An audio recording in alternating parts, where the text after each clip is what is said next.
Good evening, everyone. Good evening. Hi. Yeah, my name's Henry. I've just had a birthday, a significant birthday. I've just turned 60. I know, thank you. And I've decided, being 60, that I need some new friends. Special friends. Because when you get older, you need different type of friends than you do when you're 18. Are there any medics here? Nurses? Chiropractors? No? Well, I'm going to keep looking. Because your friends, they do change, don't they, over the years? You know, you go to university, you get friends there, and you leave university. When I was in my early teens, I was looking for someone who was about 18, so they could buy my fags and booze. You know what I mean? You know, and then in my 20s, I wanted to meet mates who were good-looking, who could chat at women, and I could have the cast-offs. You know? And then you get into your 30s, your mid-30s, you know, and you've got to find single friends because I want to go out and not talk about my fucking kids. Then you get to your 40s, and I thought, right, well, my 40s, I'm going to look for a solicitor for a cheap divorce. And then got to the 50s, and I needed a different type of solicitor in my 50s. And because when you're 50, you're a quite young audience here, when you get to 50, you have to start getting medical procedures. Now, I'm very lucky. I've got 2 children who are very clever. They're both solicitors. And one does clinical negligence. So whenever I go for a procedure, I make sure I tell them that my daughter is a clinical negligence expert. So don't do it wrong. Now, a couple of years ago, I had to have carpal tunnel surgery. Anyone heard of carpal tunnel surgery? It's where they cut your hand. Now, there's 2 ways of getting an injury like this. One is being repetitious. That wasn't the way. It was climbing. And I pulled all the tendons in my arm. Now, I go in, I tell the doctor, and he goes, okay, no worries. I thought, they're going to knock you out, because they're going to have to cut your hand open. You're not asleep, you are awake. They freeze your hand, you're nodding, because you know, don't you? Your hand is here. They put what is like a green bin liner over you. So if it goes wrong, you waste. And there's a nurse sitting here trying to talk to me, and I keep looking over, and all I can see is blood coming out. I mean, the hand's frozen, isn't it? It is. I haven't done it like, you know, NHS, just cut it. But then the doctor starts talking to me, the surgeon starts talking to me, he goes, Henry, I hear you're a comedian. Tell me a joke. Oh, fuck, I mean, what, really? I'm not really concentrating on telling you a joke. And the nurse says, don't worry, the doctor's got one. So the doctor starts telling the joke. And he stops halfway through. And the nurse says, come on, finish it. I went, leave him alone. He's cutting my hand open.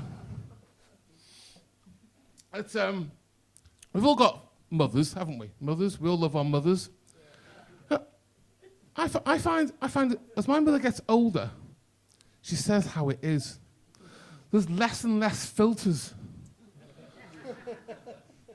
I was in there the other day, and I had a bad neck. And I said to her, she said, you all right? I said, no, I'm next bit sore. She goes, I know how you did it. I said, how? She says, you're having sex. I said, Mum. I mean, my mum was really strict. This is a true story. When I was growing up, when I was little, my mother used to have to go to bed early every night. So she'd go in the lounge every day and put the clock at 5 o'clock to 6 o'clock. Call us in, me and my 2 sisters, and say, right, 6 o'clock, bedtime. We would be in bed at 5:30 every single night. We never saw nighttime, and even in the winter. Never argued. I was 18 until I found out that 6 o'clock news was on. But I remember when I was about 5 or 6, I was sitting on the bed, and I was doing some homework with my mum. And I said, hey, Mum, do you know what UFO stands for? She goes, no, son, what is it? I went, you fuck off. And she went, whack, knocked me off the bed, hit my head on the wall. He said, now what have you got to say for yourself? I just said, I'm saying fuck all now.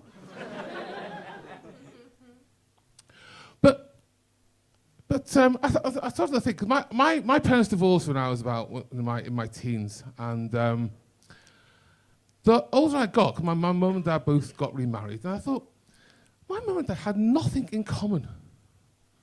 Nothing in common at all.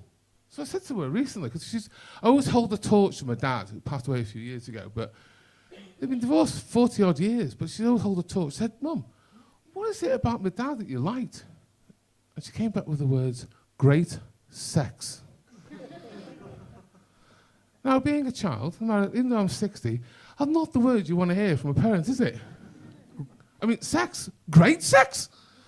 As far as I know, she only had 2 partners, not at the same time, to compare. How does she know what great sex is?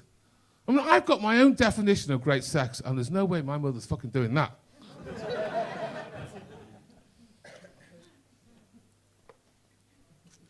I do like to wind my kids up, though, because I feel I'm a young 60-year-old, and, I still like to enjoy a bit of sex, occasionally, yearly. But my kids, you can't talk about my kids. You can't say to children, sex, oh, dad, mum, you can't do it. They go mad. I mean, admittedly, once I mentioned sex with a girlfriend, and the shit hit the fan, I'll be honest. But I have got a young girlfriend. And she's a lot younger than me, so I know. You're surprised I've got a wife and a girlfriend, aren't you? I'm gobsmacked as well, but don't forget. Comedy club. But she's into this bit kinky sex. She's into the threesomes with another girl. Hi, Laura, how you doing? You all right? Nice to see you again. Nice to see you.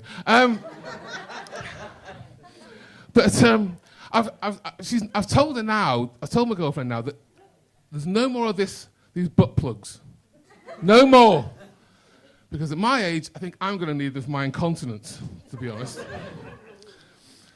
But she has. Is it a new thing? Safe words? Have you heard safe words? What was yours again? I can't remember. It's a worry, especially my girlfriend. Her safe word is harder. How the hell does that work?